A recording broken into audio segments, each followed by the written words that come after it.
गीता का पाठ करे जो मिटे अज्ञान का जाल, मोक्ष का वरदान मिले हो जीवन में उजियार। एकादशी का व्रत जो करे सिद्ध हो पूर्ण काज, जीवन में मिले सत्य का ज्ञान। गीता जयंती का अनुपम संदेश है। भगवान श्री कृष्ण ने अर्जुन को जो उपदेश दिया वह आज भी हर मानव के जीवन के सही पथ पर चलने की प्रेरणा देता है। मोक्षदा एकादशी के नाम से ही स्पष्ट करती है कि यह तिथि मोक्ष का द्वार खोलने वाली तिथि है। व्रत, भक्ति और कथा सुनने से जीवन के बंधनों से मुक्ति और भगवान को प्राप्त किया जा सकता है। गीता जयंती भगवान श्री कृष्ण द्वारा कुरुक्षेत्र के रणभूमि में अर्जुन को दिए गए दिव्य ज्ञान की स्मृति में बधाई जाती है। अपने जीवन को धर्म और ज्ञान से आलोकित करें। हरे कृष्णा। आप सभी श्रोताओं को मोक्षदा एकादशी की हार्दिक शुभकामनाएं। आज आप सुनेंगे मोक्षदा एकादशी की पावन कथा और साथ ही आप सुनेंगे भगवद गीता की कथा। साथ ही एकादशी की आरती भी आप सुनेंगे।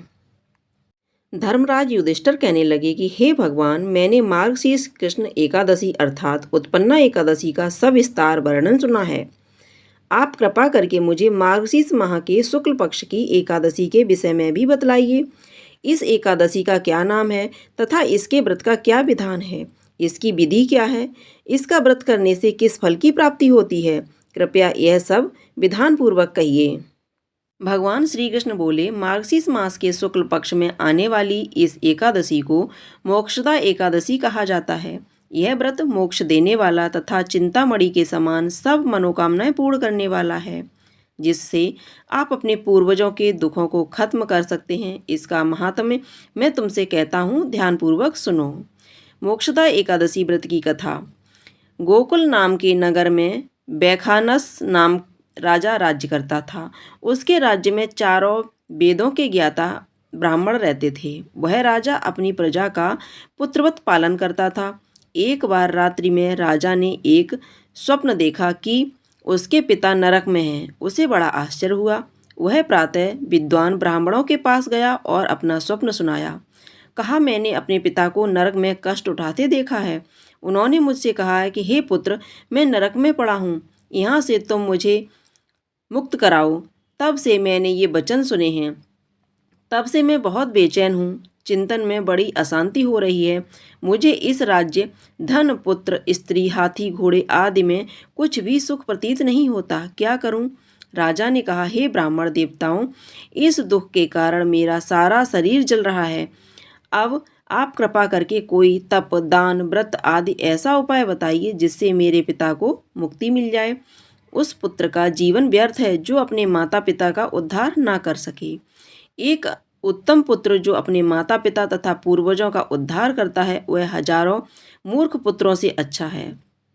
जैसे एक चंद्रमा सारे जगत में प्रकाश कर देता है परंतु हजारों तारे नहीं कर सकते। ब्राह्मणों ने कहा, हे राजन, यहाँ पास ही भूत, भविष्य, वर्तमान के ज्ञाता पर्वत ऋषि का आश्रम है। आपकी समस्या का हल वे जरूर करेंगे। ऐसा सुनकर राजा मुनि के आश्रम पर गया। उस आश्रम में अनेक शांत चित्त योगी और मुनि तपस्या कर रहे थे। उसी जगह पर पर्वत मुनि बैठे थे। राजा ने मुनि को साष्टांग दंडवत किया।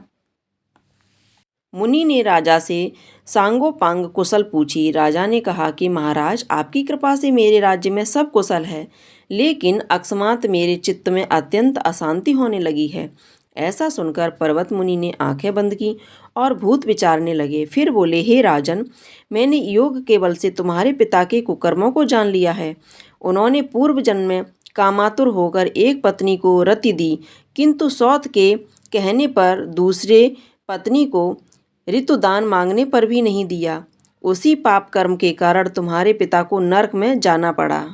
तब राजा ने कहा, इसका कोई उपाय बताइए। मुनि बोले, हे राजन, आप मार्गशीर्ष एकादशी का उपवास करें और उस उपवास के पुण्य को अपने पिता को संकल्प कर दें। इसके प्रभाव से आपके पिता की अवश्य नरक से मुक्ति होगी। मुनि के ये वचन सुनकर राजा महल में आया और मुनि के कहने अनुसार कुटुंब सहित मोक्षदा एकादशी का व्रत किया। इसके उपवास का पुण्य उसने पिता को तर्पण कर दिया। इसके प्रभाव से उसके पिता को मुक्ति मिल गई और स्वर्ग में जाते हुए वे पुत्र से कहने लगे, हे पुत्र, तेरा कल्याण हो। यह कहकर स्वर्ग चले गए। मार्गशीर्ष मास की शुक्ल पक्ष की मोक्षदा एकादशी का जो व्रत करते हैं उनके समस्त पाप नष्ट हो जाते हैं। इस व्रत से बढ़कर मोक्ष देने वाला और कोई व्रत नहीं है। इस दिन गीता जयंती भी मनाई जाती है। साथ ही यह धनुर्मास की एकादशी कहलाती है। अतः इस एकादशी का महत्व कई गुना और भी बढ़ जाता है। इस दिन से गीता पाठ का अनुष्ठान आरंभ करें तथा प्रतिदिन थोड़ी देर गीता अवश्य पढ़ें। कृष्ण भगवान की जय, विष्णु भगवान की जय।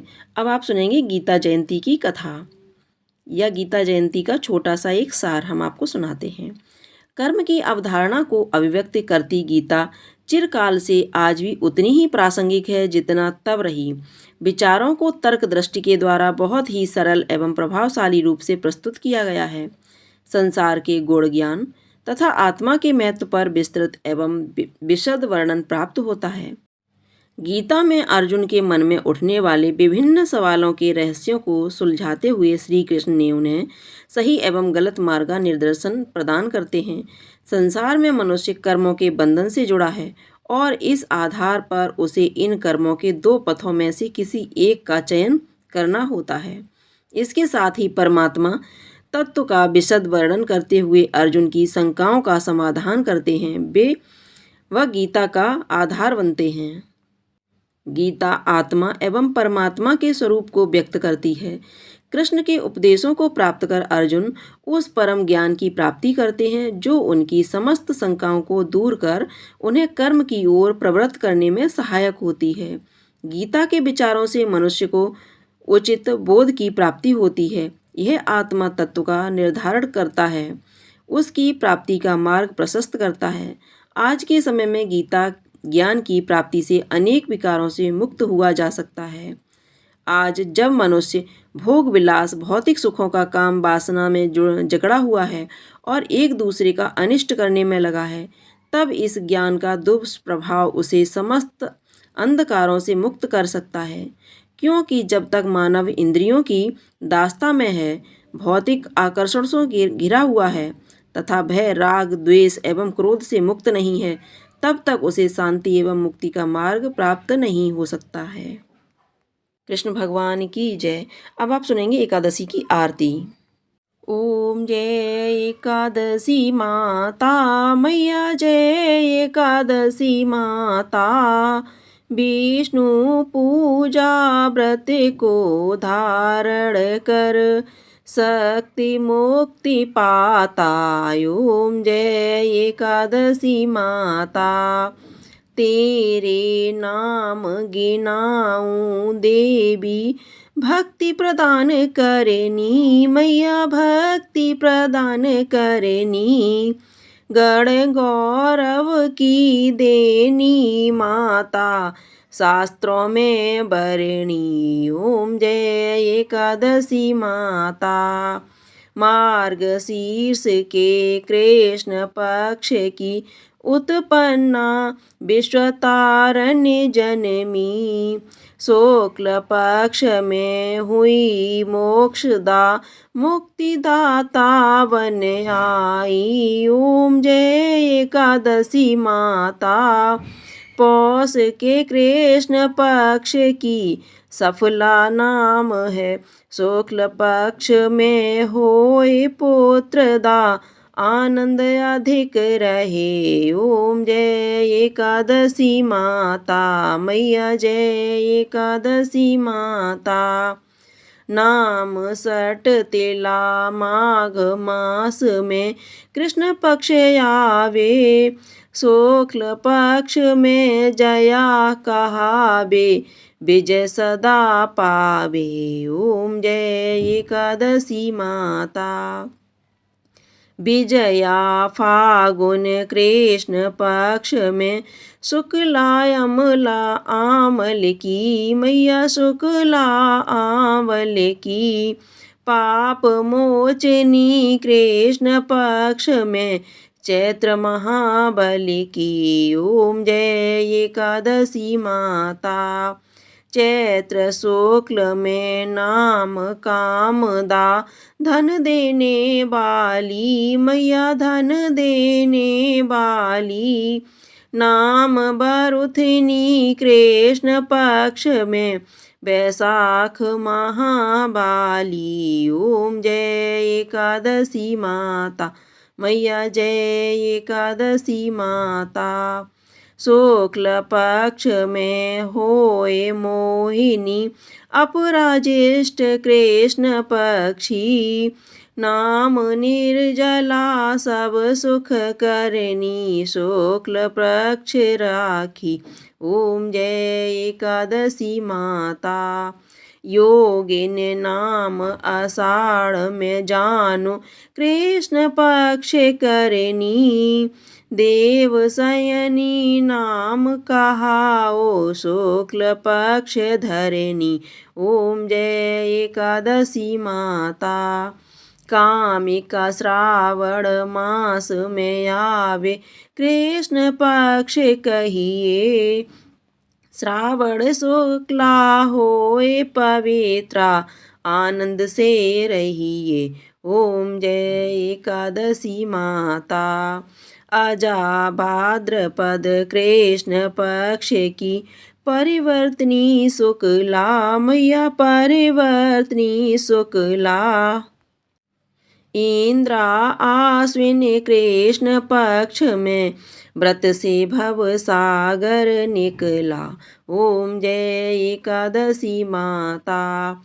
पाप कुशा है शुक्ल पक्ष में आप हरन हारी। रमा मास कार्तिक में आवे सुखदायक भारी। ओम जय एकादशी माता। देवोत्थानी शुक्ल पक्ष की दुख नाशक मैया। पावन मास में करूं विनती पार करो नैया। ओम जय एकादशी माता। परमा कृष्ण पक्ष में होती जन मंगल करनी मैया जन मंगल करनी। शुक्ल मास में होए पद्मिनी दुख दारण हरनी। ओम जय एकादशी माता। जो कोई आरती एकादशी की भक्ति सहित गावे जन गुर दिता स्वर्ग का वासा निश्चय वह पावे। ओम जय एकादशी माता मैया जय एकादशी माता। एकादशी मैया की जय। अगर आपको यह कथा पसंद आई हो, जानकारी पसंद आई हो, तो कमेंट बॉक्स में जा करके कृष्ण भगवान की जय अवश्य लिखिएगा। साथ ही साथ वीडियो को लाइक कीजिएगा, शेयर कीजिएगा। अगर आपने अभी तक हमारे चैनल को सब्सक्राइब नहीं किया है तो चैनल को सब्सक्राइब करके बेल आइकन को अवश्य दबा दीजिएगा, ताकि आप इसी तरह की कथाएं समय से सुन सकें। धन्यवाद।